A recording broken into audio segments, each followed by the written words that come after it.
दोस्तों नमस्कार।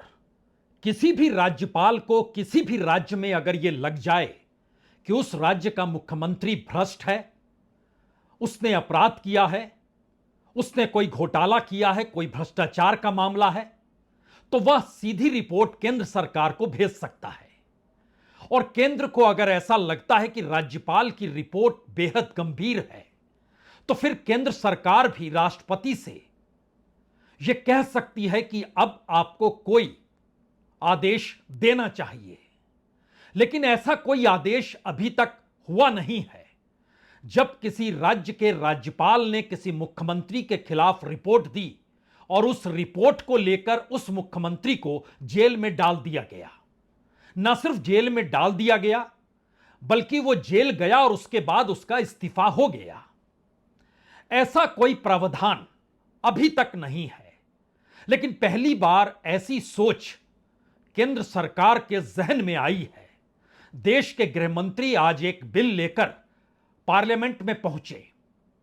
उस बिल में जिन बातों का प्रावधान है और जिन बातों का जिक्र जिस लहजे में किया गया है, वह हो सकता है आपको चौंका दे। लेकिन उससे पहले एक बात समझ लेनी होगी कि चंद्रबाबू नायडू इस देश में सत्ता को बैलेंस में रखने के लिए एक ऐसे प्यादे के तौर पर हैं जो खिसक गए तो दिल्ली में बैठी मोदी सरकार के लिए मुश्किल पैदा हो जाएगी और हो सकता है उसके बाद मोदी सरकार अल्पमत में आ जाए। यानी चंद्रबाबू नायडू का एक महत्व है। लेकिन चंद्रबाबू नायडू के जहन में अगर कोई सवाल ऐसा आ जाए कि अब मोदी सरकार के साथ नहीं रहना है, तो कोई भी सोचेगा कि वो फैसला ले सकते हैं। वो फैसला तो तब ले सकते हैं ना जब फैसला लेने के बाद उनकी अपनी गद्दी बची रहे। तो क्यों नहीं एक ऐसी व्यवस्था की जाए जिसके बाद अगर ऐसा फैसला वो ले लेते हैं तो फिर उनकी गद्दी खिसक जाए। बात थोड़ी सी उलझी हुई है, तो आइए एक एक पन्नों को खोला जाए। चंद्रबाबू नायडू आंध्र प्रदेश के मुख्यमंत्री, उनके खिलाफ बरस भर पहले जो मामलों की फाइल खुली हुई थी और उनको जेल भी जाना पड़ा था। 3 बड़े मामले कई हैं, लेकिन 3 बड़े मामलों का जिक्र आज जरूरी है। पहला मामला तो सरकारी धन के गबन का है, यह 371 करोड़ रुपए का है। दूसरा मामला स्किल डेवलपमेंट स्कैम का है और इसमें बकायदा आंध्र प्रदेश की सीआईडी ने रिपोर्ट दी थी। उस वक्त जगन रेड्डी मुख्यमंत्री हुआ करते थे। उस वक्त जगन रेड्डी बीजेपी के करीब थे। परिस्थितियां बदल गई। 2024 के चुनाव में सब कुछ बदल गया। लेकिन एक तीसरा मामला कहीं ज्यादा महत्वपूर्ण था। यह था आंध्र प्रदेश में जो अमरावती राजधानी बन रही है, उस अमरावती की 1100 एकड़ जमीन के घोटाले का जिक्र हुआ था, जिसके दायरे में चंद्रबाबू नायडू आए थे, वहां के नारायणा आए थे, वहां के सुधीर बाबू आए थे, वहां के केपीवी अंजनी कुमार आए थे। ये 4 प्रमुख लोग आरोपी थे। कुल कीमत जो थी 4400 करोड़ के इस लैंड स्कैम की कीमत थी। एक पूरी फहरिस्त है जो कि आईपीसी की धारा 420, 409, 506, 166, 167, 217, 109 और इसके साथ साथ एससी एसटी एक्ट भी उन पर लगा था, जो पूरा जमीनों के हेरफेर का मामला था।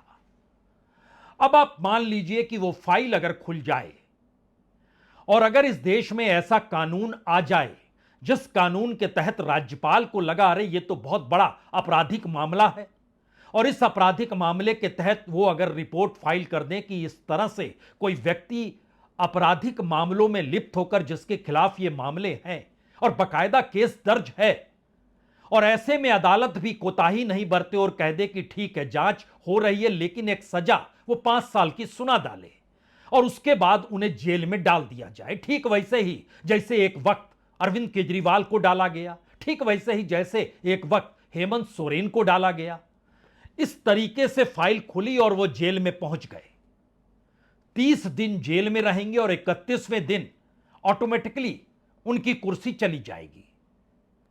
यानी एक ऐसा कानून अगर काम करने लग जाए, जो कि अरविंद केजरीवाल जब 6 महीने के लिए ईडी ने उनको जेल में डाला था तो उस वक्त यह कानून नहीं था, तो वो बकायदा जेल में बैठकर भी बतौर सीएम काम करने लगे थे।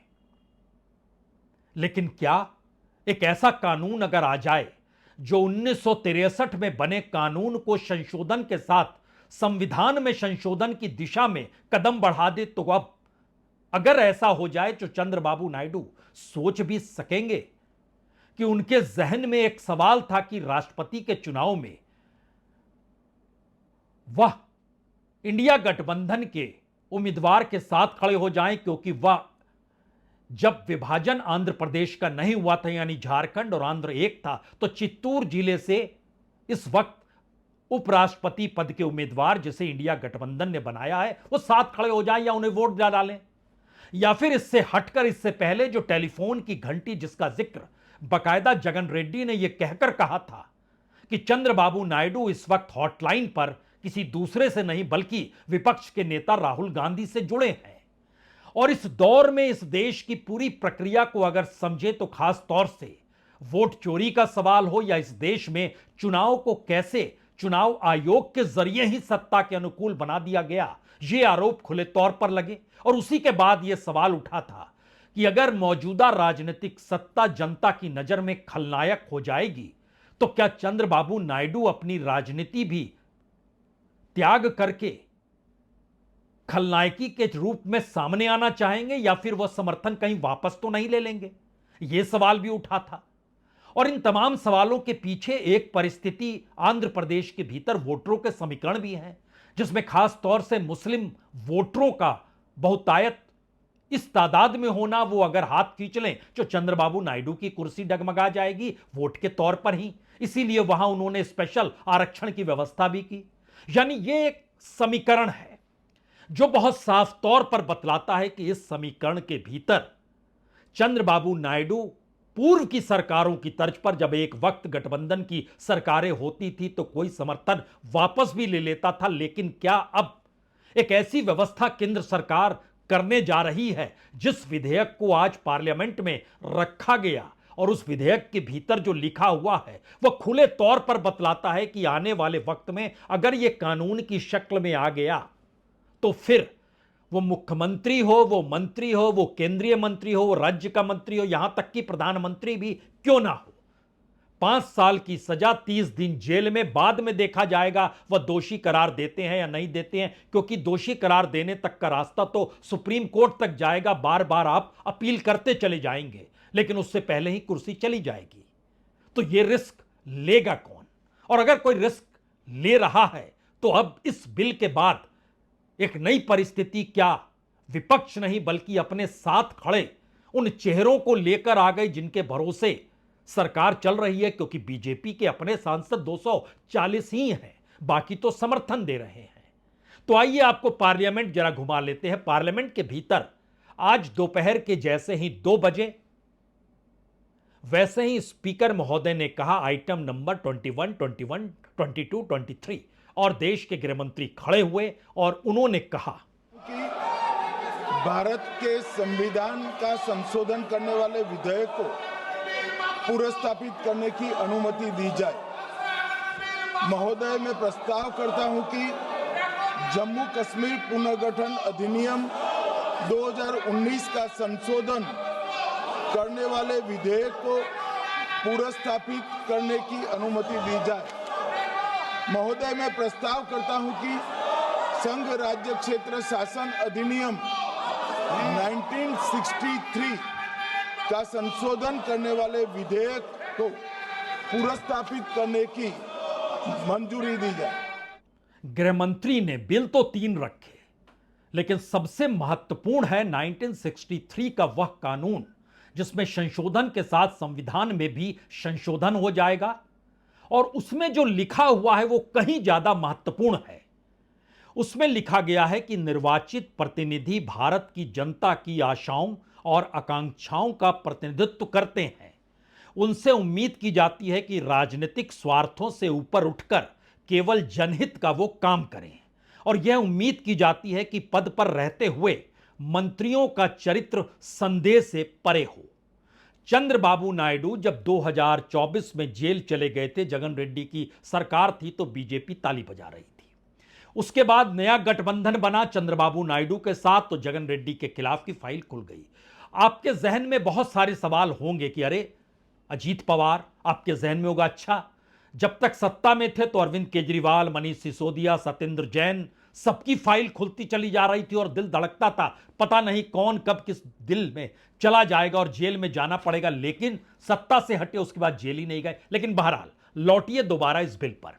इस बिल में लिखा गया है कि गंभीर आरोप का सामना कर रहे, गिरफ्तार और हिरासत में लिए गए किसी भी मंत्री से संवैधानिक नैतिकता और सुशासन के सिद्धांतों को नुकसान वो पहुंचा सकता है। ऐसे में लोगों का व्यवस्था पर भरोसा कम हो जाएगा, इसीलिए हम इस बिल को लेकर आ रहे हैं।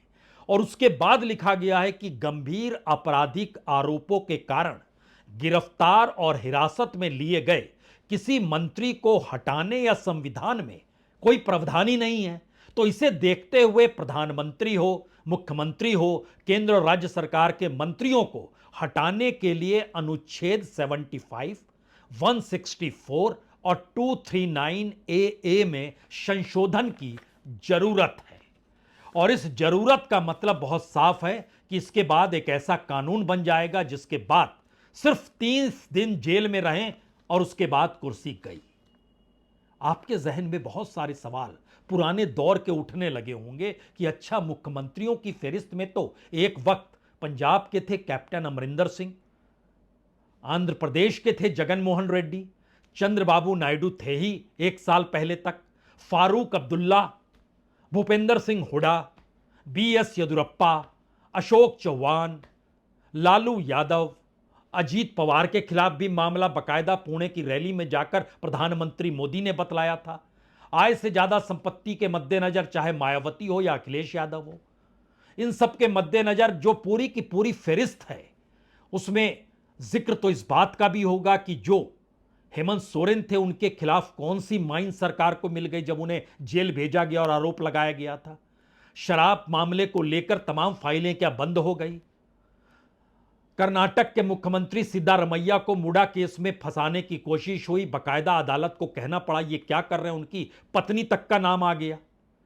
और इतना ही नहीं, इस देश के भीतर 129 पॉलिटिशियन का नाम सुप्रीम कोर्ट में इन्फोर्समेंट डायरेक्टरेट ने दिया था। उसमें MP थे, MLA थे, MLC थे, लेकिन किसी के खिलाफ कोई ऐसा कन्विक्शन हुआ नहीं जिससे वो जेल चला जाए। सिर्फ 2 मामले जो बकायदा पार्लियामेंट में सरकार ने पिछले दिनों जानकारी दी कि सिर्फ 2 ही मामले हैं, यानी 129 पॉलिटिशियंस में से सिर्फ 2 ही मामले। ऐसे में आपको याद आ जाना चाहिए झारखंड के पूर्व मंत्री हरिनारायण राय, 2017 में मनी लॉन्ड्रिंग केस में उनको जेल जाना पड़ा, 5 लाख की फाइन लगी, 7 साल की सजा हुई। और 2020 में झारखंड के ही एक पूर्व मंत्री थे अनोश एक्का, उनको भी 7 साल की सजा हुई और 2 करोड़ रुपए फाइन। लेकिन फेरिस्त देखिए, जो फाइल खोली गई वो ए राजा DMK के, कनिमोझी हो, दयानिधि मारन हो, TMC की तो लंबी फेरिस्त है, सुदीप बंदोपाध्याय हो, तपस्पाल हो, अजय बोस हो, कुणाल घोष हो, अर्पिता घोष हो, शताब्दी राय हो, सौगत राय हो, काकोली घोष हो, अभिषेक बनर्जी, उनका नाम भी हाल में आ गया। कांग्रेस के भीतर जो पहले कांग्रेस में तो उसमें नवीन जिंदल का भी नाम था, अब वो शिफ्ट कर गए बीजेपी में। एक वक्त रेवंत रेड्डी का भी नाम था, एक वक्त तो असम के जो मुख्यमंत्री हैं उनका भी नाम हुआ करता था। लेकिन सारे नाम धीरे धीरे एक एक करके खत्म होते चले गए। लेकिन नए कानून के तहत जिस दिशा में सरकार बढ़ रही है वो शायद आपको चौंकाएंगे, इसलिए क्योंकि वह विपक्ष को तो जब चाहे तब सरकार ने नब्ज पकड़ी, गला दबाया और कार्रवाई शुरू हो गई जब तक सत्ता नहीं गई।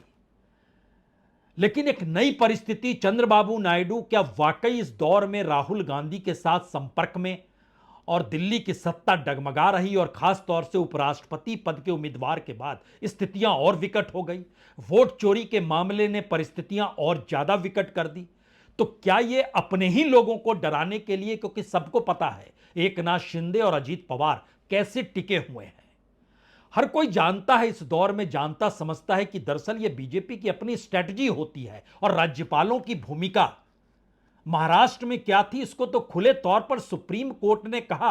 अनकॉन्स्टिट्यूशनली वो वर्क कर रहे थे जब शिवसेना टूट रही थी, उद्धव की सत्ता जा रही थी। उनकी पूरी भूमिका ही गैर संवैधानिक, असंवैधानिक, अनकॉन्स्टिट्यूशनल, जो शब्द इस्तेमाल करना है कर लीजिए, लेकिन सत्ता चली गई, राज्यपाल बदल गए और अब राज्यपालों के हाथ में नई ताकत इस शक्ल में आ जाएगी। महत्वपूर्ण यह है कि इस दौर में कोई भी ऐसा व्यक्ति नहीं है जो आपको दागदार नजर ना आ जाए।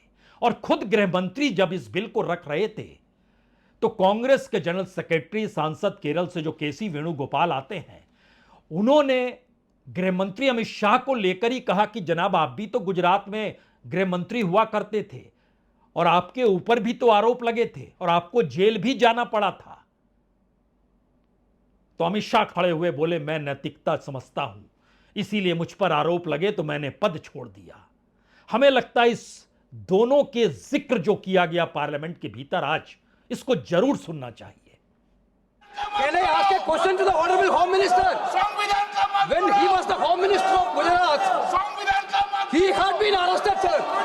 Whether he took the morality of that point of time, ये विषय नहीं है माननीय सदस्य। morality of that point of time. गृह मंत्री जी, अब मुझे सुनो जरा, मुझे सुनो गृह मंत्री जी, मुझे सुनो ना, पहले बैठ जाओ।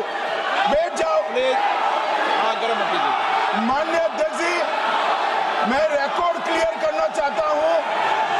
मुझ पर झूठे आरोप लगाए तब अरेस्ट होने के पहले मैंने नैतिकता के मूल्यों का हवाला देकर इस्तीफा भी दिया और जब तक मैं कोर्ट से निर्देश नहीं हुआ, कोई संविधान पद मैंने स्वीकार नहीं किया। ये क्या सिखाते हैं नैतिकता में? मैं तो इस्तीफा देकर गया था और मैं तो चाहता हूं कि ये नैतिकता के मूल्य बढ़े। हम ऐसे निर्लज्ज नहीं हो सकते कि हम पर आरोप लगे और हम संवैधानिक पद पर रहें। अरेस्ट के पहले मैंने इस्तीफा दिया है। जो वाकई रोचक परिस्थिति है कि नैतिकता का पाठ इस देश के मंत्री, पॉलिटिशियन पढ़ाने लग जाएं और संसद के भीतर जो कुछ हो रहा है जनता ने उसको लेकर क्या आंखें मूंद रखी है, कानून में क्या रुई ठूस ली है। Sir, I am telling that this bill is to target the opposition ruling government. This bill is to threaten the people like Nitish Kumar and Chandrababu Naidu. This bill is to blackmail the party.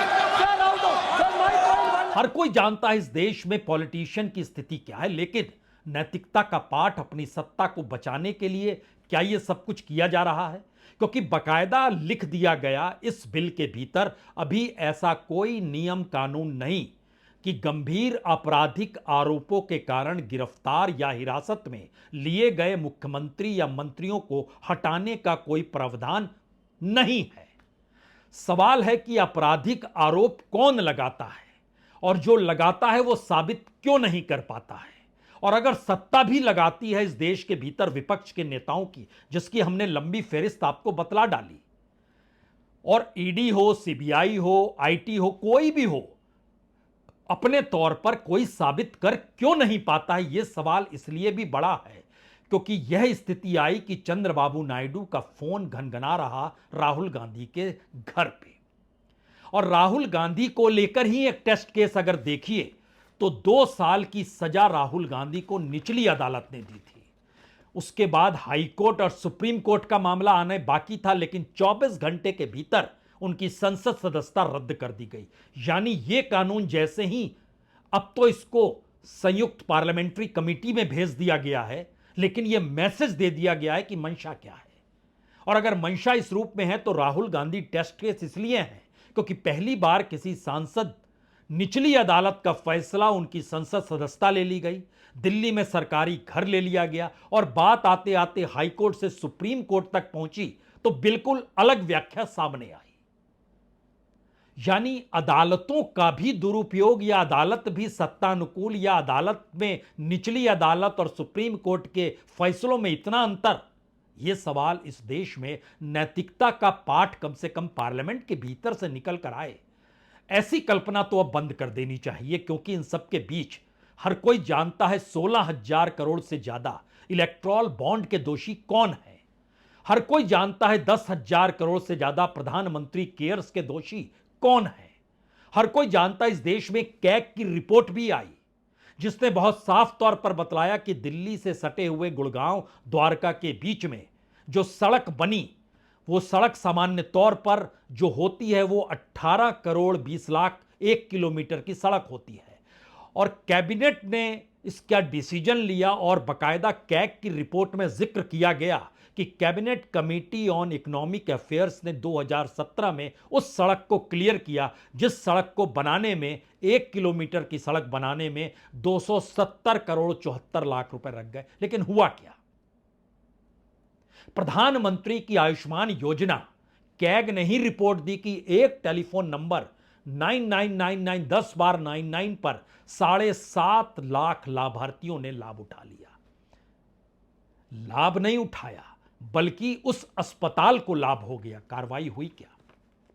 नैतिकता का पाठ इस दौर में parliament या politicians को नहीं पढ़ाना चाहिए, यह तो एक फैक्ट है। लेकिन नैतिकता का पाठ पॉलिटिशियन को पढ़ाते हुए, धमकाते हुए, परिस्थितियों को अपने अनुकूल करने की जद्दोजहद करते हुए, ये तमाम परिस्थितियों के बीच जो ये पूरा government of union territories act 1963 की धारा 45 में जो संशोधन किया गया और जो ढांचा तैयार किया गया उसका कानूनी ढांचा तैयार करने के लिए संविधान के अनुच्छेद 75, 164, 239 AA में संशोधन करने का जिक्र किया गया।